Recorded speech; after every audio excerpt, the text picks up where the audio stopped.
नंतर गाईज तर तुम्ही बघू शकता आम्ही आलो आहे आमच्या देवाला दर्शन करायला केसापुरीमध्ये.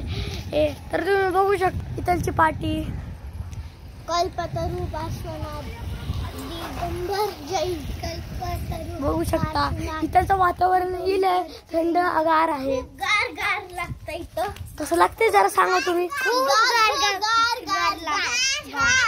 आणि या व्हिडिओला काय करायचं यांनी लाईक आणि सबस्क्राईब. बरोबर बोललास. बघा किती मोठे मोठे झालेत नारळाचे झाड. बाबू आणि तिथं आम्हाला खेळायला हे पण आहे हे दगडाचं हे. बघा किती मस्त आहे.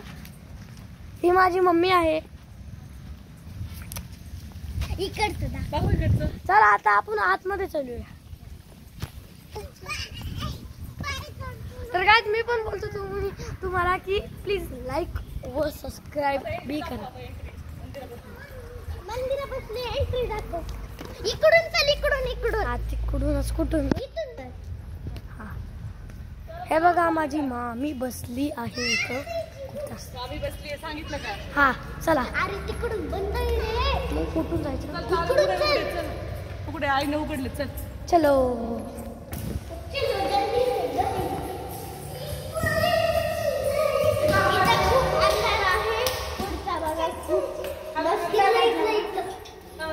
खूप मस्त नजारा आहे पण इथं खूप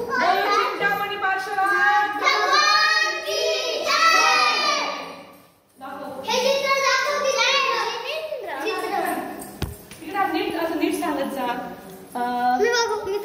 सांगते सगळ्यांना इथं सांगायचं. सर्वांना जय जिनेंद्र. ही आहे कल्पतरू पार्श्वनाथ. समृद्ध सरक बेटा. ही आहे कल्पतरू पार्श्वनाथ चिंतामणी पार्श्वनाथाची मूर्ती. अतिशय क्षेत्र आहे केसापुरीचं आणि हे सर्वांचं देवस्थान आहे. तर आम्ही इथं नेहमी येत असतो. आणि माजलगाव इथे आहे हे केसापुरीमध्ये. माजलगाव तालुक्यामध्ये केसापुरी गावात आहे हे. आपण नक्की यावं. आणि अतिशय सुंदर अशा ह्या मंदिरमध्ये देखावा केलेला आहे. इथं पावापुरीची सर लाईटी लाव ग. लाईटी लाव सगळ्या मोनक लाईटी लाव. इथं पावापुरीची लाव. इथं पावापुरीची अशी सुंदर अशी प्रतिमा तयार केलेली आहे. आणि त्याचबरोबर नमोकार मंत्र इथं जैन धर्मातील महान मंत्र असा त्या नमोकार मंत्र याचं अतिशय सुंदर असं रेखाटन केलेलं आहे इथं. त्याचबरोबर पावापुरी नंतर सम्मेद शिखरजी की जे जैनाचं अतिशय मोठं तीर्थक्षेत्र आहे असं हे सम्मेद शिखरजी इथं असं छान प्रतिकृती याची दाखवलेली आहे. त्याचबरोबर आता तू सांग चंपापुरीचं. हा तू सांगितलं हे चंपापुरी सिद्ध क्षेत्र आहे म्हणून. हे चंपापुरी सिद्ध क्षेत्र आहे. हा हे चंपापुरी सिद्ध क्षेत्र अतिशय सुंदर इथं रेखाटलं आहे. अशा प्रकारे ह्या मंदिराला अशी रेखाटिंग डिझाईन केलेली आहे. भव्य दिव्य असं द्वार आहे. इथं कॅमेरा आहेत. त्याचबरोबर इथं चक्रविधान आहे इथं. आणि पद्मावती मातेची तसं सोड ना. पद्मावती मातेचं असं सुंदर मंदिर आहे. तसं भव्य दिव्य हे मंदिर आहे. त्याचबरोबर बाहेर मोठं असं मानस्तंभ आहे. आम्हाला आणि तिचं सुंदर म्हणजे की जिथं आपलं मन शांत होईल आणि आपल्याला अतिशय बघायला भेटेल अशी ही सुंदर पार्श्वनाथ जिनेंद्राची मूर्ती आहे. शांतीनाथ महावीर भगवान की पाहिल्यानंतर मन अतिशय प्रसन्न होईल.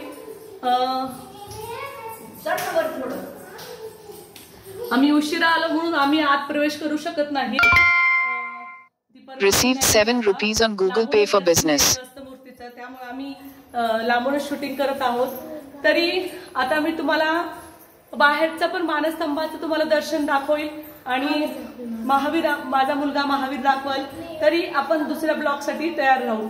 बोलो चिंतामणी पार्श्वनाथ भगवान की जय. मग वरचं करा दर्शन.